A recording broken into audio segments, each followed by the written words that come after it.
considered. So my dear students, last class में carbocation पे देखा था, आज हम उसी कार्बोकेटाइन का नेक्स्ट पार्ट देखेंगे, that was stability of carbocation. Stability of carbocation depend करता है कि हम अच्छा पहले ये बताएं कार्बोकेटाइन होता क्या है। जैसे कि लास्ट वीडियो को आप देख सकते हैं, सी के डिस्क्रिप्शन में आपको कार्बोकेटाइन मिलेगा। फिर भी जनरल आइडिया आप लीजिए कि ये जो कार्बन है, कार्बन पर जो पॉजिटिव चार्ज है, पॉजिटिव को हम केटाइन कहते हैं और कार्बन को हम कार्बो कहते हैं, इसलिए हम इसको कहते हैं कार्बोकेटाइन कहा जाता है। तो इसकी स्टेबिलिटी क्या है? जो यहाँ पे कार्बोकेटाइन पे जो केटाइन चार्ज है, इस केटाइन चार्ज की वजह से ये स्टेबल नहीं हो पा रहा। तो हम क्या चाहते हैं? हम चाहते हैं कि इसकी स्टेबिलिटी बढ़ाई जाए, इसकी स्टेबिलिटी को एक्सप्लेन की जाए।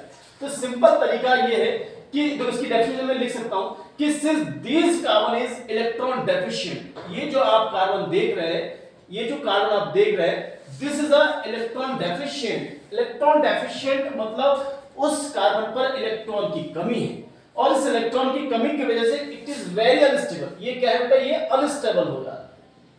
तो हम चाहते हैं कि इसको स्टेबल किया जाए। हाउ? जब ये इलेक्ट्रॉन डेफिशिएंट है इसलिए अनस्टेबल है, तो हम क्या चाहते हैं कि इसमें जो पॉजिटिव चार्ज है, इस पॉजिटिव चार्ज को कम किया जाए।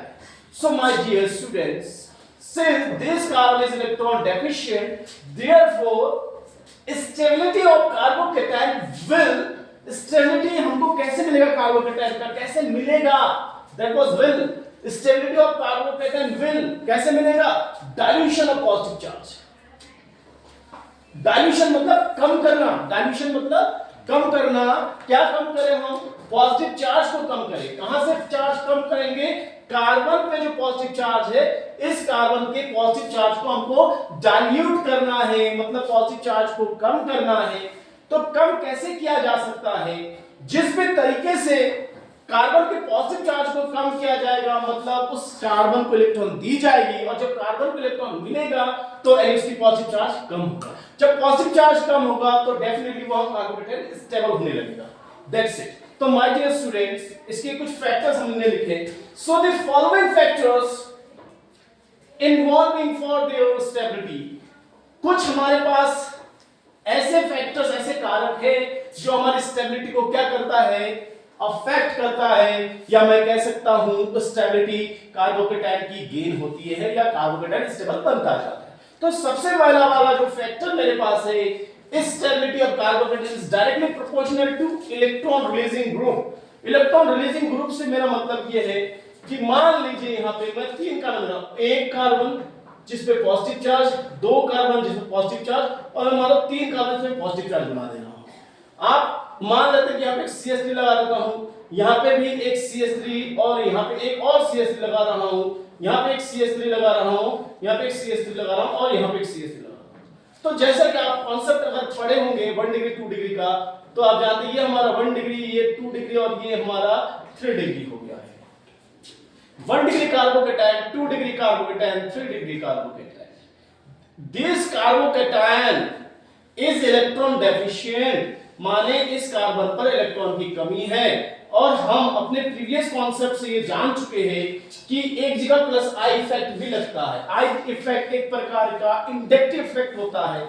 उस इंडक्टिव इफेक्ट में क्या करता है कि इलेक्ट्रॉन को पुश किया जाता है, तभी कहा जाता है पुशिंग द इलेक्ट्रॉन। इसको इलेक्ट्रॉन डोनेटिंग इफेक्ट भी कहा जा सकता है। तो माय डियर स्टूडेंट, ये जो CH3 है, ये जो CH3 है, ये जो CH3 है, ये सभी प्लस आई इफेक्ट शो करते हैं, ये सभी प्लस आई इफेक्ट शो करते हैं, ये सभी प्लस आई इफेक्ट। क्योंकि यहां पे कार्बन पॉजिटिव चार्ज का डाइल्यूशन करने के लिए, इस पॉजिटिव चार्ज को कम करने के लिए यहां पे एक CH3 इलेक्ट्रॉन दे रहा है। यहां पे जो कार्बन पॉजिटिव चार्ज इसको डाइल्यूशन करने के लिए, यानी पॉजिटिव चार्ज को कम करने के लिए यहां पे दो CH3 ग्रुप इलेक्ट्रॉन दे रहा है। यहां पे तीन CH3 ग्रुप इलेक्ट्रॉन दे रहा है। तो आप समझ चुके होंगे कि ये जो टर्शरी वाला जो हमारे पास कार्बोकेटाइन है, इसके पास इलेक्ट्रॉन की कमी सबसे कम है, मतलब ये सबसे ज्यादा स्टेबल है, क्योंकि इसमें तीन CH3 group plus I effect के थ्रू इलेक्ट्रॉन दे रहा है। इट मींस कि सबसे ज्यादा स्टेबल 3 डिग्री होगा, then 2 degree, and finally 1 degree. तो ये स्टेबिलिटी का पहला कॉन्सेप्ट। जो कि इलेक्ट्रॉन रिलीजिंग ग्रुप से एक्सप्लेन होता है, दूसरा स्टेबिलिटी और आपका प्लस आई इफेक्ट के थ्रू एक्सप्लेन होता है। तो आपको ये बात समझ में आ गया होगा। Now the second important term ये है कि stability of carbocation is directly proportional to aromatic character. Aromatic character क्या होता है, मैं इसका भी एक सिंपल एग्जांपल आप समझ सकते हैं। मान लेते हैं कि मेरे पास एक, इसका एग्जांपल मैं यहां समझा रहा हूं। मान लीजिए कि मेरे पास यहाँ पे CH3 है, CH2 पर पॉजिटिव चार्ज है। मान लीजिए मेरे पास एक बेंजीन जैसा है और यहाँ पे मान लो पॉजिटिव चार्ज बना था। मान लीजिए मेरे पास एक और बेंजीन है, ये है, मान लीजिए यहाँ पे हमारे पास क्या है, पॉजिटिव चार्ज है। और ऐसा करता हूं मैं, ऐसा कर रहा हूं, मान लीजिए मैं यहाँ पे नेगेटिव चार्ज दिखा रहा हूं, राइट। तो आप देख रहे होंगे तीन ऑप्शन मिले, ए, बी और सी। तो इन तीन केस में हमने कहा stability of carbocation is directly proportional to aromatic characters. मतलब क्या है, यहाँ पे ये 1 डिग्री है, इसको भी हम कह सकते थे 2 डिग्री, क्योंकि दो इसमें को भी हम कह सकते हैं 2 डिग्री। तो 1 डिग्री और 2 डिग्री का कंपैरिजन करेंगे तो आप पहले वाले कॉन्सेप्ट समझते हैं कि 2 degree is more stable then 1 degree.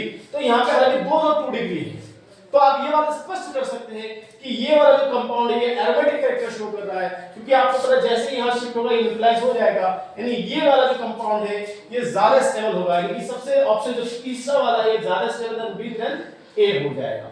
ऐसा इसलिए हो रहा है क्योंकि आप जान चुके हैं कि ये 2 डिग्री तो हो रहा है, साथ में एरोमेटिक कैरेक्टर भी है, और एरोमेटिक कैरेक्टर क्या करता है, कार्बोकेटाइन को स्टेबल कर देता है। नाउ थर्ड इंपॉर्टेंट फैक्टर जो है हम बात करेंगे stability of carbocation on the basis of plus are effect.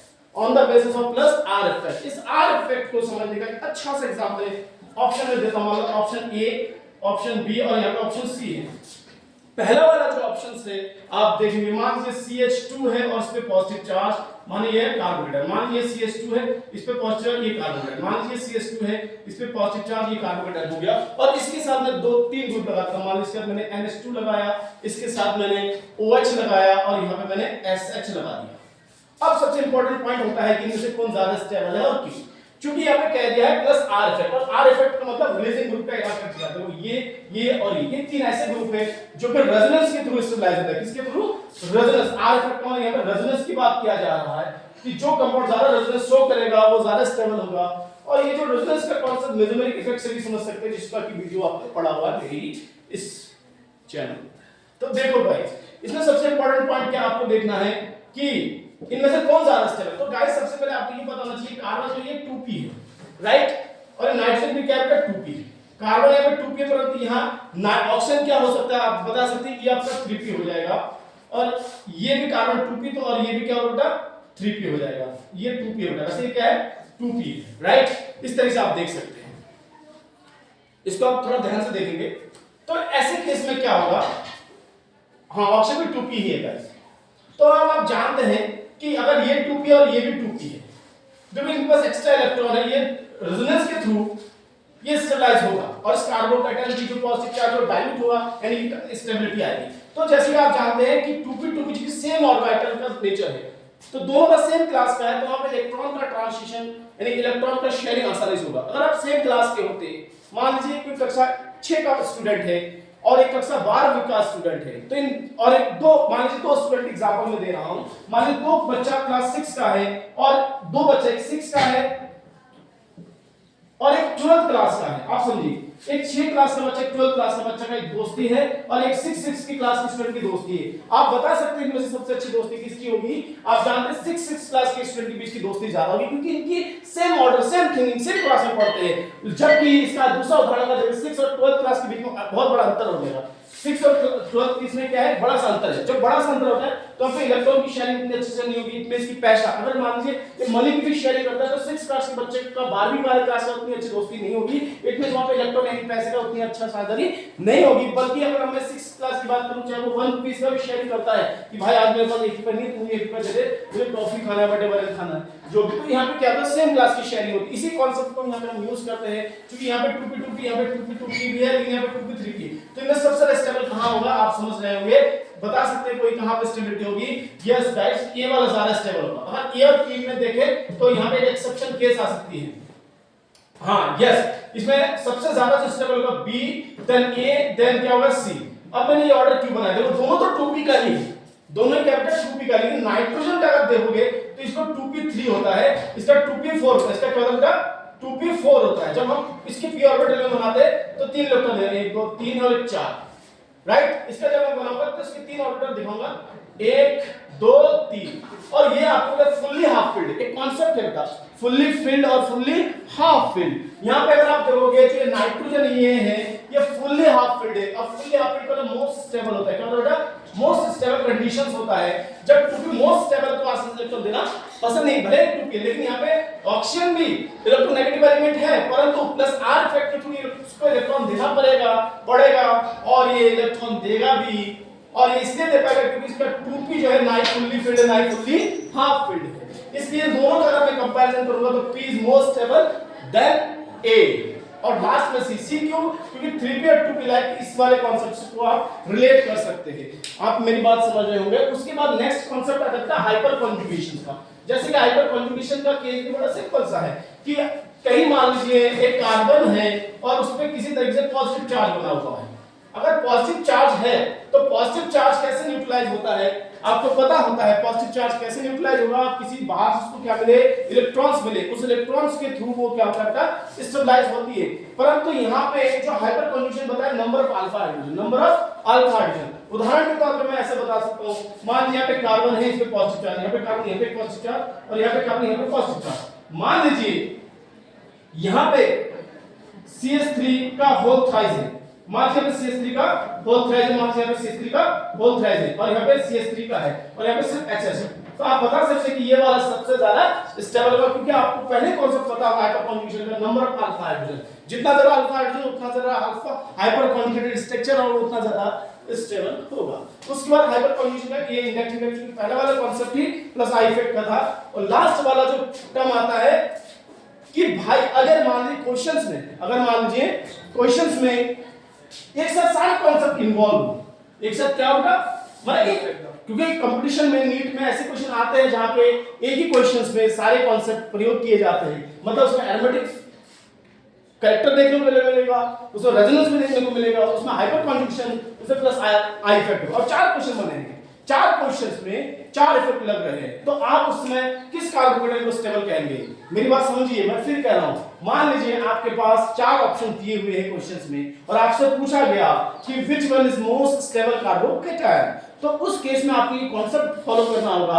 आप जानेंगे कि अगर एरोमेटिक कंपाउंड पे कार्बोकेटाइन है तो वो ज्यादा स्टेबल होगा, अगर रेजोनेंस है तो वो ज्यादा स्टेबल, और उसका हाइड्रोजन देन आप समझ सकते हैं। तो अगर 4 ऑप्शन में सब अगर एरोमेटिक कंपाउंड आप ढूंढ पा रहे हैं और उसमें अगर कार्बोकेटाइन है तो आप क्या कहेंगे कि वो ज्यादा स्टेबल होगा, एरोमेटिक वाला ज्यादा स्टेबल होगा। अगर मान लो एरोमेटिक नहीं है और ये 3 है तो उस केस में आप रेजोनेंस को देखेंगे, और अगर रेजोनेंस इन दोनों का कंपैरिजन हो जाए तो इसको देखेंगे, और अगर तीनों नहीं खड़े हैं प्लस आई तो फिर डिग्री देखेंगे। क्या देखेंगे? डिग्री। जैसे कि आप पहले ही जान चुके हैं 3 degree most stable then 2 degree then 1 degree. इस तरीके से आप इसकी बहुत सारे कॉन्सेप्ट्स को आप देख सकते हैं। बाकी इसके PYQs में आपको नेक्स्ट वीडियो बताऊंगा, और कैसा लगा वीडियो कमेंट करना। Thank you.